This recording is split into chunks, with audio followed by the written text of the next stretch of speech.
Voici l'un des bureaux où se décide le sort du monde. L'homme qui y travaille ici à Washington prend des décisions politiques qui affectent des millions de personnes chaque jour. Et cependant, cette institution de la présidence peut être profondément ébranlée par des rumeurs, des bruits répétés qui deviennent des allégations légales, des indiscrétions ici ou là qui finissent par devenir des scandales, chacun se demandant quelle est la part de vérité qu'elles contiennent. Mais l'affaire ne s'arrête pas là.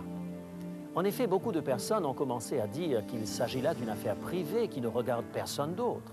D'autres discutent dans des émissions télévisées sur la définition d'un adultère. À partir de quand a-t-on dépassé la limite permise?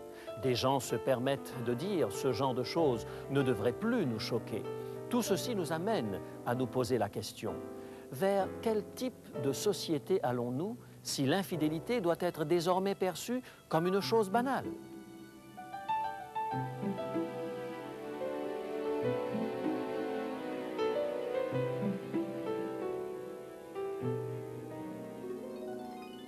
Il est écrit: je suis José Élysée et je vous propose la solution à vos besoins les plus profonds, Jésus-Christ.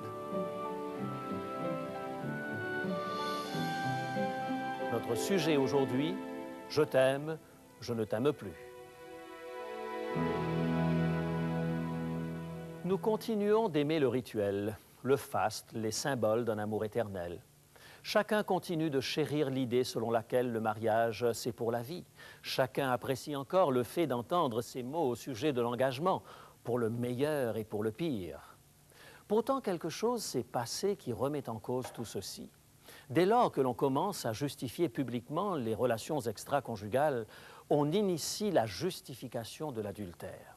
Jusqu'ici, nous étions habitués à entendre les gens présenter des excuses lorsqu'ils venaient à chuter. Vous comprenez, c'était plus fort que moi, c'était un moment de faiblesse, ou bien ils disent « j'étais totalement déprimé, ne me sentais pas aimé, je me sentais rejeté par mon conjoint ». Les gens essayaient d'expliquer leurs erreurs. Or, maintenant, il semble que de plus en plus de gens considèrent que l'adultère est tout sauf une erreur. Il s'agit peut-être d'un moyen de se sortir d'un pas difficile. C'est libérateur. Cela vous permet d'envisager la vie sous une autre perspective, disent-ils. Voilà les affirmations que l'on entend de nos jours. Voyez-vous, nous avons nous-mêmes préparé le terrain à de telles attitudes. Et ceci de plusieurs manières. D'une part, les hommes ont été pleins d'indulgence envers eux-mêmes. Plusieurs de ceux qui seraient choqués et outragés à l'idée même d'être trompés par leur femme considèrent avec bienveillance ce qu'ils appellent des conquêtes lors d'un déplacement d'affaires. Les hommes seront toujours des hommes, se rassurent-ils. Fort bien, disent les femmes aujourd'hui, et pourquoi pas nous? Combien de livres n'ont-elles pas écrits décrivant leurs incartades conjugales comme des voyages d'exploration? Le problème, bien évidemment, se trouve et chez les hommes et chez les femmes qui se placent sur le mauvais terrain. Il y va d'un jeu destructeur. Si nous nous mettons à justifier l'adultère, alors nous pouvons tirer un trait sur tout ce qui concerne l'amour, la sécurité affective, l'intimité, etc. Autant dire adieu à la famille elle-même. La fidélité est essentielle à l'amour vrai. Il nous faut célébrer la fidélité et surtout ne pas la contourner. Bâtissons des familles solides. Aussi, j'aimerais aujourd'hui démystifier 3 dangereuses affirmations au sujet de l'adultère. Ces affirmations sont des mythes qui permettent aux gens de justifier leurs aventures amoureuses. Il est nécessaire de les reconnaître si nous voulons établir solidement le bien-fondé de la fidélité dans la société comme dans notre vie. Mais laissez-moi tout d'abord vous parler du livre que nous vous offrons aujourd'hui. C'est la Bible, le livre des livres qui a transformé la vie de milliers d'individus depuis des siècles. Il peut vous aider à bâtir un mariage solide et bien assuré. Je vous donnerai plus de détails à la fin de cette émission. Voici le premier mythe concernant l'adultère. Ça m'est tombé dessus au moment où je m'y attendais pas, dit-on aujourd'hui. Avez-vous déjà entendu ces mots? Carrie, à l'aube de la quarantaine, était la mère de 3 enfants merveilleux. Elle partageait la vie d'un mari aimant et habitait une magnifique maison. Mais voilà qu'elle rencontra un ami du temps de son adolescence qu'elle n'avait pas revu depuis l'école secondaire. Ils avaient beaucoup de choses à se dire. Et voilà qu'un lien s'est créé entre eux. Et comme Carrie le dit, nous étions mariés tous les deux Nous n'avions pas voulu cela. C'est arrivé comme ça. En d'autres mots, Carrie disait à elle-même, « Je n'avais absolument pas prévu cela. Ça m'est tombé dessus comme ça. » Mais la vérité est tout autre. Les liaisons n'arrivent jamais par hasard. Bien au contraire, elles exigent beaucoup d'efforts. Ce n'est pas comme une envie d'éternuer qui vous prend brutalement. Ce n'est pas comme un accident de voiture. Dans le cas de Carrie, après avoir rencontré par hasard son petit ami d'adolescence, elle s'arrangea pour le revoir. Peut-être s'est-elle dit qu'il s'agissait seulement de rattraper le temps perdu, mais en réalité, l'attirance était déjà là. Elle s'engageait sur un terrain glissant. Aussi, leurs regards lourds de sous-entendus conduisirent fatalement à l'intimité physique. Bien vite, Carrie se retrouva déchirée entre son rôle d'épouse et de mère tout en étant obsédée par un autre homme. L'adultère n'est pas quelque chose qui frappe aveuglément venant de nulle part. Il s'agit de quelque chose qui naît de quelque part, en fait d'un endroit bien précis. Jésus a rendu ce point très clair lors de son fameux sermon sur la montagne.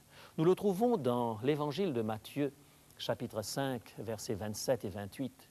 Voici comment Jésus le dit en parlant de l'adultère. Matthieu, chapitre 5, versets 27 et 28. N'avez-vous pas lu que le Créateur, au commencement, fit l'homme et la femme et qu'il dit « C'est pourquoi l'homme quittera son père et sa mère et s'attachera à sa femme et les deux deviendront une seule chair. Ainsi, ils ne sont plus deux, mais ils sont une seule chair. Que l'homme donc ne sépare pas ce que Dieu a joint. » L'adultère commence dans le cœur. Nous laissons nos regards s'égarer et s'attarder. Nous laissons libre cours à nos rêveries qui prennent racine. Voilà où commence l'adultère. Dans le verset suivant, Jésus continue et dit « Si ton œil droit est pour toi une occasion de chute, arrache-le et jette-le loin de toi. » En d'autres termes, assume tes responsabilités. Fais face aux petites actions qui peuvent, en bout de ligne, se terminer en désastre. Fais face aux schémas de pensée qui mènent à l'adultère. La raison pour laquelle les gens disent que cela leur est tombé dessus vient de leur désir d'échapper à toute responsabilité personnelle. C'est une manière de gérer sa propre culpabilité. De plus, cela leur fait croire à une sorte de fatalité, de prédestination. C'est le sort, la vie, qui les a fait se rencontrer. Il fallait que ça arrive. Que voulez-vous? Voilà comment les gens justifient leur infidélité. Il est très important que nous reconnaissions les étapes qui mènent à l'adultère. En effet, nous devons reconnaître que nous pouvons inconsciemment nous mettre dans les dispositions pour avoir le béguin pour quelqu'un d'autre. Vous vous prédisposez à cela lorsque vous ne sentez plus la nécessité de consacrer un moment romantique à votre conjoint. Rappelez-vous les choses que vous aimiez faire au temps de vos fiançailles. Les avez-vous laissées disparaître peu à peu? Vous vous prédisposez à l'infidélité lorsque vous négligez la communication avec votre conjoint. Vous êtes tout simplement trop occupé pour cela. Beaucoup de couples qui s'éloignent l'un de l'autre disent « Oh, vous savez, nous passons par une période de stress actuellement. » Mais voyez-vous, nous ne saurions repousser l'intimité à une date ultérieure lorsque le stress aura disparu. Ce n'est pas ainsi que les choses fonctionnent. Nous ne pouvons pas attendre que les circonstances changent. C'est à nous de changer les circonstances. Cela ne demande pas de grandes déclarations officielles. Une femme qui regardait un match de foot avec sa fille se glissa près de son mari à la mi-temps, le prit par la taille et fit 3 petites pressions sur sa main, ce qui constituait leur code secret d'affection mutuelle. Leurs regards se croisèrent, ils savaient qu'ils allaient avoir une merveilleuse conversation intime. Au beau milieu des cris des autres parents qui regardaient le match, ces 2 personnes étaient en train de renforcer leur alliance. La communication demande des efforts, l'intimité, cela se construit. De même que les affaires extra-conjugales, les bons mariages ne sont pas le fruit du hasard. Cela se construit. Mais c'est tellement plus gratifiant de travailler à la construction d'une meilleure relation avec votre conjoint que d'avoir à la reconstruire après qu'une relation extra-conjugale en ait secoué les bases. Jésus nous appelle à être fidèles jusqu'au fond du cœur. Il nous invite à nous épanouir dans la fidélité. C'est le sens originel du mariage. Ceux qui sont fidèles du fond du cœur ne laissent pas les choses arriver par hasard. Maintenant, considérons le deuxième mythe qui permet aux gens de justifier l'adultère. Le voici. C'est mon secret. Les gens s'imaginent que leur histoire de cœur leur appartienne en propre. Ils se les gardent pour eux-mêmes. Cela ne peut affecter personne d'autre. Ce sont les hommes en particulier qui affectionnent ce mythe. David pensait qu'il pouvait cacher ce secret à sa famille. Après tout, n'était-il pas un mari qui soutenait son épouse en toutes choses et un père qui s'impliquait? Mais un soir, il lui a fallu révéler certaines choses à sa femme. Quelqu'un l'avait surpris en compagnie d'une autre femme. Au début, Hélène ne pouvait pas le croire. Pas son David. Mais tristement, il fallut qu'elle l'admette. Son monde s'écroula. Le temps du choc passé, Hélène voulut comprendre. Comment pouvait-il dire qu'il l'aimait tout en essayant d'établir une liaison avec quelqu'un d'autre? David parut intrigué. « Je t'aime vraiment, répondit-il. Ça n'a rien à voir avec nous. » Hélène préféra se taire. Dans les jours qui suivirent, elle essaya de se faire raconter toute l'histoire par son mari. Depuis combien de temps cette relation durait-elle? Tout d'abord, ses réponses furent évasives, mais il continua à affirmer qu'il l'aimait. Il voulait tout recommencer à zéro. Aussi, Hélène demanda à connaître toute la vérité. Finalement, David dut reconnaître qu'il voyait cette femme depuis un certain temps. Cet homme finit par admettre que toutes les fois où il se sentait stressé, inquiet ou en colère, il s'évadait dans une relation sexuelle extra-conjugale. Parfois, il ne pouvait se résoudre à réintégrer le domicile le soir avant d'avoir fait quelque chose. C'était comme une pulsion incontrôlable chez David. C'était ainsi qu'Hélène découvrit subitement que l'homme avec qui elle vivait depuis 28 ans lui était étranger. Or, cet homme avait l'air d'un père de famille modèle. Il avait bercé et langé ses enfants quand ils étaient bébés. Il avait entraîné leur équipe de baseball et de football. Il était attentif et affectueux vis-à-vis de sa femme. Lorsqu'Hélène voulut obtenir un diplôme de travailleuse sociale, il s'était occupé des tâches de la maison pour faciliter ses études. David avait d'énormes qualités de mari et de père, mais il avait aussi un secret. Il avait cru au mythe du « c'est mon secret ». Cela ne pouvait en rien affecter ceux qu'il aimait. Mais le secret de David détruisit son foyer. Il a fallu dire aux enfants pourquoi les parents se séparaient. En apprenant la vérité, sa fille dit à sa maman « Si papa a pu faire cela, comment pourrais-je jamais avoir confiance en un homme ?» Pensez-y, pourriez-vous laisser un tel héritage à votre fille? Pourriez-vous la laisser avec de telles cicatrices pour le reste de sa vie? Les pharisiens avaient demandé à Jésus s'il était permis à un homme de répudier sa femme pour une raison quelconque. C'était une époque où les hommes établissaient leurs propres règles et beaucoup pensaient qu'un homme avait le droit de répudier sa femme si celle-ci venait à lui déplaire pour une raison quelconque. Jésus ramena l'attention de ses interlocuteurs au plan originel de la création. Nous lisons la réponse de Jésus dans l'évangile de Matthieu au chapitre 19, les versets 4 à 6. Matthieu, chapitre 19, les versets 4 à 6.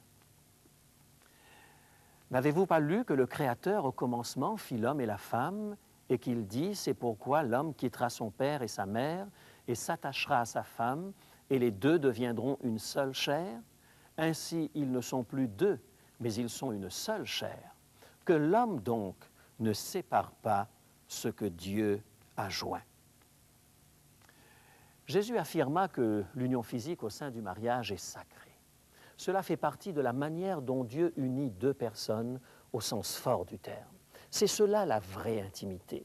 C'est pourquoi Jésus dit que l'homme ne sépare pas ce que Dieu a uni.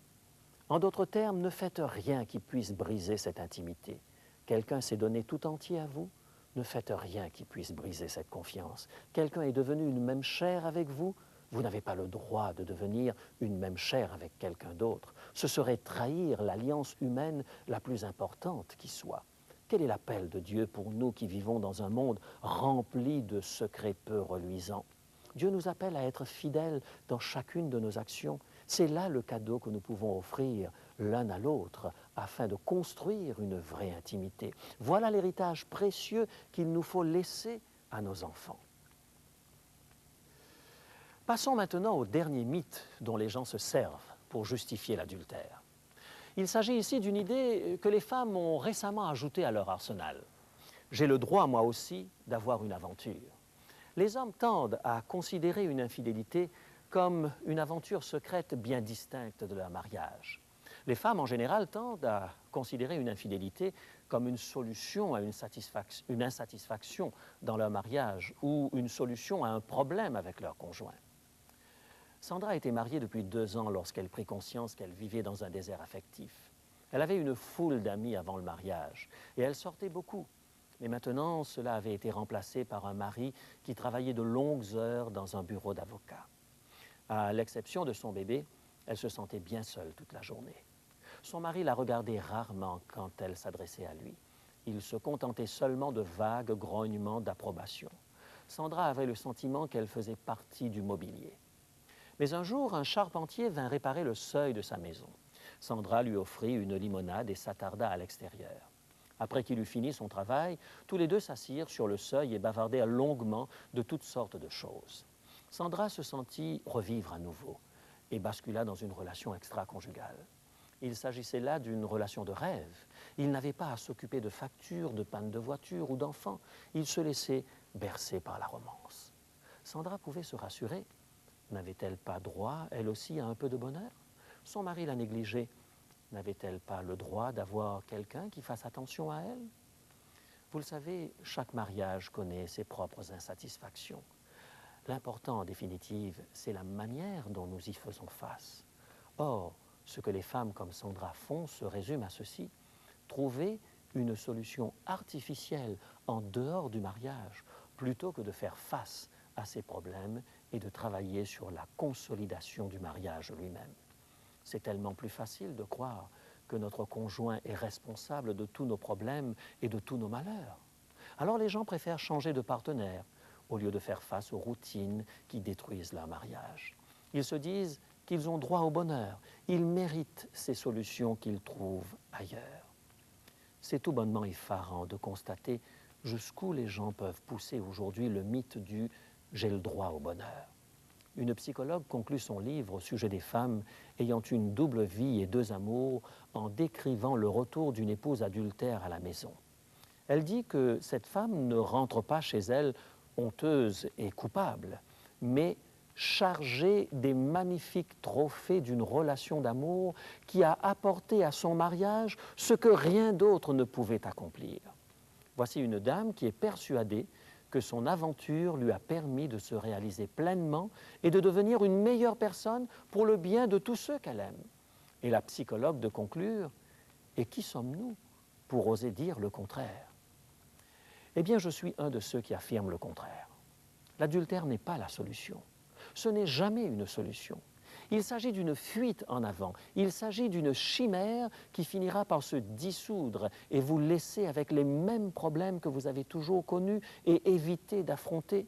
Vous vous réveillez un matin et un pan entier de votre vie est déjà derrière vous et votre mariage a été irrémédiablement endommagé.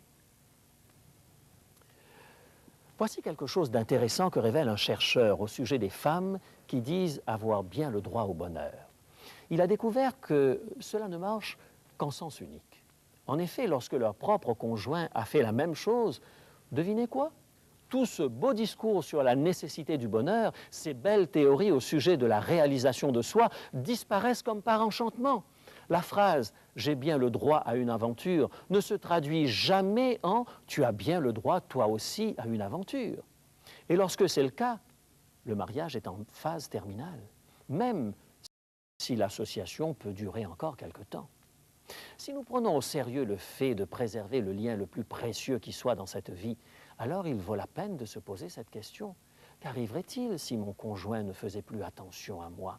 Qu'arriverait-il si mon conjoint me négligeait? Qu'arriverait-il si je sentais que je mérite bien mieux? Une aventure serait-elle une réponse valable?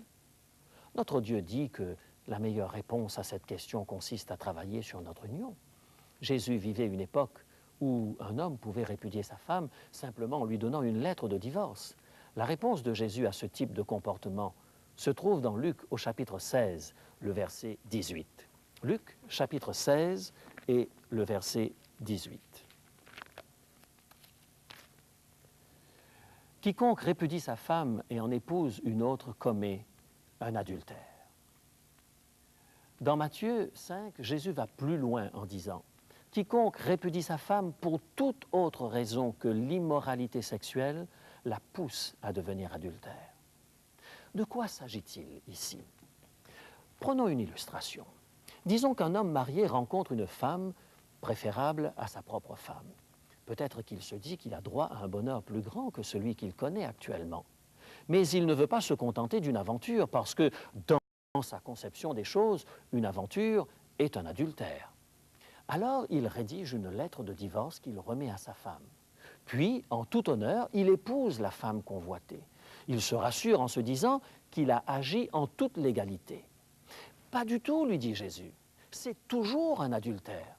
Vous vous êtes débarrassé de votre épouse pour en prendre une autre. C'est mal. Point. Notez bien que Jésus parlait à une époque où c'était les hommes qui décidaient du divorce. Aujourd'hui, les femmes ont rejoint les hommes pour affirmer haut et fort que c'est parfaitement légitime et même légal.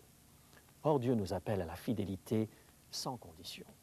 Nous ne trouvons pas des solutions en quittant nos conjoints pour quelqu'un d'autre. Nous demeurons fidèles même lorsque nos maris nous ignorent et ne lèvent pas les yeux de leur journal au petit déjeuner. Nous demeurons fidèles même lorsque nos épouses nous harcèlent du matin au soir.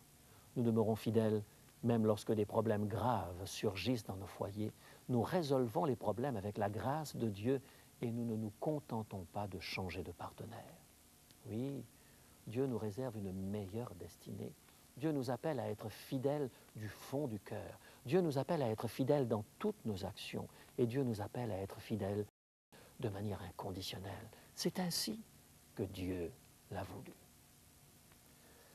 Nous vivons dans un monde rempli de foyers brisés parce que nous vivons dans un monde rempli de gens qui trouvent des excuses, de gens qui traînent des secrets honteux, de gens qui ont un sens erroné de leurs droits et de leurs devoirs. Voulez-vous prendre maintenant même la résolution de ne jamais faire quoi que ce soit qui puisse séparer ce que Dieu a uni? Voulez-vous prendre la résolution de faire tout ce qui est en votre pouvoir pour renforcer les liens du mariage au lieu de les remplacer par quelque chose d'autre? Tant de choses dépendent de nos choix. Des vies et des destinées peuvent être façonnées par le genre d'héritage que nous laissons derrière nous. Choisissons de laisser la fidélité en héritage. Prenons la résolution de bâtir un foyer qui repose sur la foi dans la capacité de Dieu de nous aider à sortir de nos impasses. Cher ami, votre foyer repose-t-il sur la foi en Christ? Possédez-vous ce genre de force que Dieu seul peut apporter à votre union? Je suis sans cesse en admiration devant la façon dont l'amour de Dieu peut transformer nos vies lorsque nous le laissons agir en nous. J'ai vu tant de mariages qui ont fait naufrage, des unions qui sont parties à la dérive, mais j'ai vu aussi des mariages sauvés d'un naufrage certain. J'ai admiré comment Dieu a fait croître l'amour dans le cœur d'un homme pour sa femme, même lorsque le diagnostic de tous les conseillers conjugaux et tous les psychothérapeutes convergeaient pour affirmer l'absolue nécessité d'une séparation. J'ai vu comment Dieu a remodelé l'amour dans le cœur d'une femme pour son mari. Ce que Dieu a fait pour d'autres, il peut le faire pour vous. Si un homme et une femme se mettent à genoux et que main dans la main, ils cherchent Dieu, des choses fascinantes peuvent arriver dans leur mariage pour rétablir l'amour. Demandons à Dieu de nous aider et de nous donner cet amour, cette foi, cette force en ce moment même, pendant que nous prions. Si vous êtes actuellement en train de regarder cette émission en compagnie de votre conjoint, pourquoi ne pas prendre les mains de votre conjoint dans les vôtres et reconsacrer vos vies à Dieu? Cher Père, merci d'avoir été si clair sur ton projet de fidélité. Merci de nous montrer ce qui soude une union. Merci pour ton amour qui remplit nos cœurs et rejaillit sur l'autre. Donne-nous ton amour divin. S'il te plaît, donne-nous d'être fidèles chaque jour dans nos cœurs et dans nos actes. Aide-nous à être fidèles de manière inconditionnelle, tout comme tu l'es envers nous. Nous avons besoin de ton amour et de ta force dans nos foyers. Nous nous engageons à investir le meilleur de nous-mêmes dans ce lien le plus important, au nom de Jésus. Amen.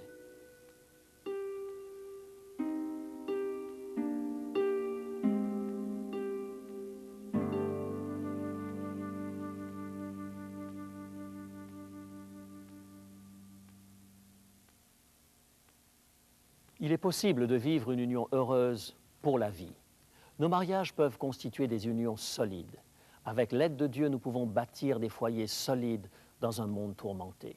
C'est pourquoi nous vous offrons la Bible.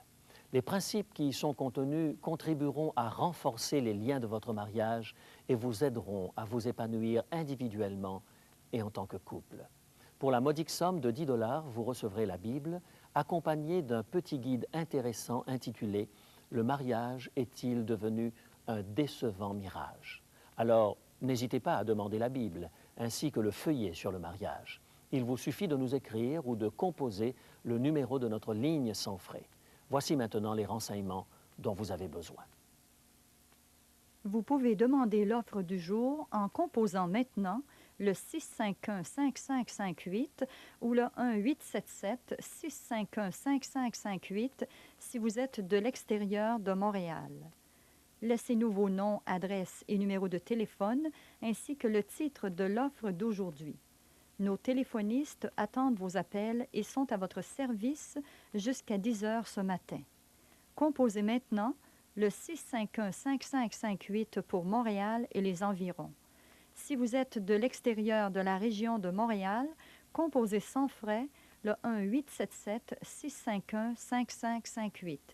Si vous préférez, vous pouvez nous écrire en mentionnant le titre de l'offre de cette émission à Il est écrit, case postale 280, succursale Longueuil principale, Longueuil, Québec, J4K 4Y3.